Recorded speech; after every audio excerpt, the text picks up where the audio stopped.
আজ ৩৬ জুলাই।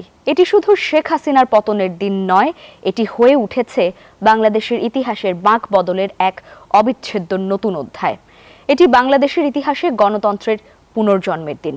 একটি নিষ্পেষিত প্রজন্ম, যাদের কণ্ঠ রোধ করা হয়েছিল বছরের পর বছর, তারা সেই দিন সশব্দে জানিয়েছিল, আমরাই বাংলাদেশ। ৫ আগস্ট শুধুমাত্র একটি সরকারের পতন নয়, এটি ছিল বাঙালির সাহস, সম্মান ও স্বাধীনতার পুনর্জন্ম। এদিন জবনিকা ঘটে ১৫.৫ বছরের স্বৈরশাসকের। দর্শক, কেমন ছিল ২০২৪-এর ৫ আগস্ট? সে খবর জানাচ্ছেন মাসুদ সুমন।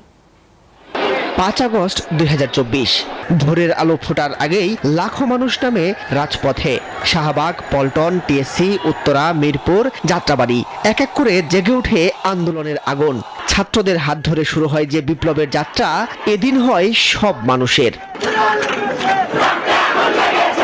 বিক্ষোভের কেন্দ্রবিন্দু হয়ে ওঠে ঢাকার অন্যতম প্রবেশমুখ যাত্রাবাড়ি।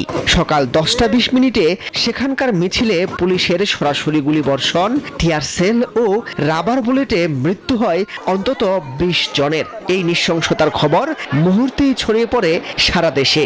জনস্রোত যেন আরো ক্ষিপ্র হয়ে ওঠে। দুপুর ১২টায় আক্রমণের প্রধান টার্গেট হয়ে ওঠে সংসদ ভবন। বেলা বাড়ার সাথে সাথে বাড়তে থাকে মানুষের চাপ।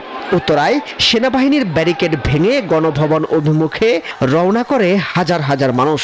মোহাম্মদপুরে সেনাবাহিনীর ২৪ নম্বর ব্রিগেড সদস্যদের একাংশ হঠাৎ করে জনগণের সঙ্গে একাত্মতা ঘোষণা করে।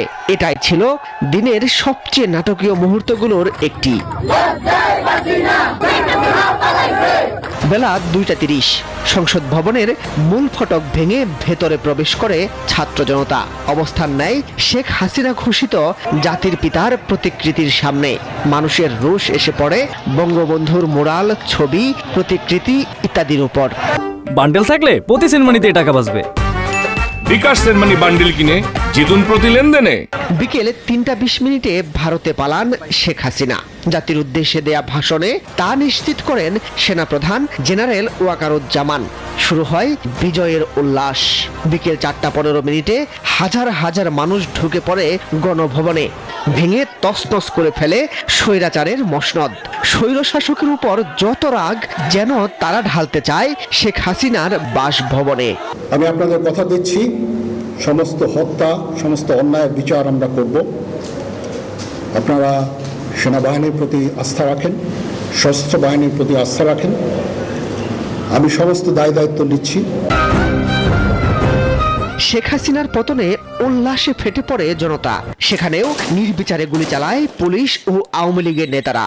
এদিন শুধু সাভারেই মৃত্যু হয় অন্তত ৩১ জনের। জনতার ক্ষোভের আগুনে পুড়ে ১৩ থানা, ভাঙচুর হয় ২১ থানায়। রাত ১০টা নাগাদ টেলিভিশনে এক ভিডিও বার্তায় ছাত্র নেতারা ঘোষণা করেন, এই দেশ আর কখনোই ফ্যাসিবাদী শাসনে ফিরবে না। এই ফ্যাসিবাদী ব্যবস্থার বিপরীতে, খুনি সরকারের বিপরীতে প্রতিবাদী জনতা। এখানে কোনো দল, মত, ধর্ম নির্বিশেষে আমরা সবাই ঐক্যবদ্ধ হয়েছি।